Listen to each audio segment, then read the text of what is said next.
在这个变化越来越快的时代，我跟很多人一样都在担心一件事，自己会不会有一天被社会或科技淘汰。但有个品牌它不仅活了100年，到今天还在做着行业里最前沿的设计。 I personally find the speaker bag really interesting. 还有售价将近1辆跑车价值320万的怪兽音响。 And that's a special version of our Develop 90 called the Titan. 它是来自丹麦的视听品牌 Bang Olufsen。 In today's very unpredictable world of work, what kind of people survives and thrive across decades? Do you think resilience comes from focus or exploration? 今天我将会和他的 CEO Nikolaj 聊一下，一个品牌经历这么多周期，为什么还能一直走在时代前面？而在这动荡的时代，我们又该怎么做才能持续留在牌桌上？ B&O has navigated wars, recessions, and technological revolutions over time, and now marks its 100 years, which is very impressive. And actually, when I was doing research about B&O, one story I find especially powerful is that during World War II, the factory got burned down because the company refused to collaborate with Nazi supporters. But everything was rebuilt and the company continued. Looking back at those 100 years, what do you think is the single most important thing that the company did right? And I think the example of rebuilding the factory during World War II was actually finding new ways. So we don't give up. If something is a challenge or we encounter a problem, it can also be in product development, then we find a way to solve it. And I think that's why Bang Olufsen has sort of been able to be a relevant brand for 100 years. Many heritage brands expand into multiple categories over time, but we see that B&O has always stayed very focused on acoustic experience and sounds. If you would advise young individuals today, would you advise people to keep chasing new trend or to focus on what they are already good at and make it even more exceptional? We have had periods in our history back in the 80s and the 90s where we actually did expand our business into more categories. But what we found is that the core of our competences lies within the audio and design space, the craftsmanship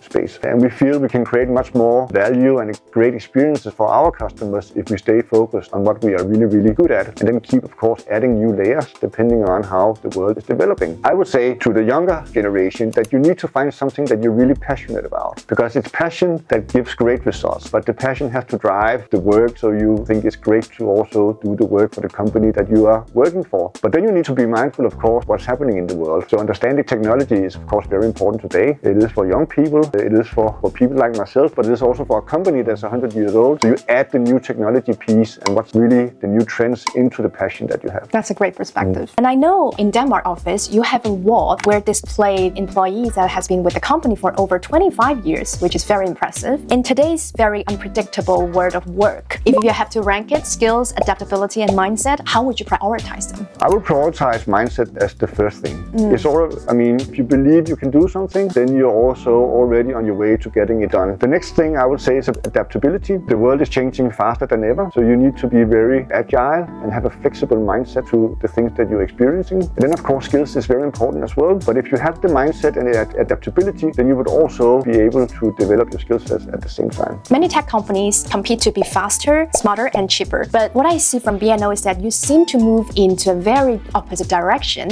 which you focus on longevity, craftsmanship, and emotional experience. So I'm very curious, in such a fast-changing world, what gives you confidence that this path can still win, and what can individuals learn from this philosophy? For us, longevity and sustainability goes hand in hand. So in the world today, many products are bought and then they're used for a few years and then they're thrown out again. We want to create products that last for generations. That's why we have a different design. This is also where the technology piece is actually very important to us, because we're also developing products where we secure that the technology is linking the past, the present, and the future together. So for us, technology is very important, but it's not necessarily a goal for us to be the first with all new kinds of technologies. The important thing for us is the technology serves a purpose for the client, where they get something more than just a technology. They get something that they can use in their daily life, or they get an emotional connection through the product, through technology. I like that perspective.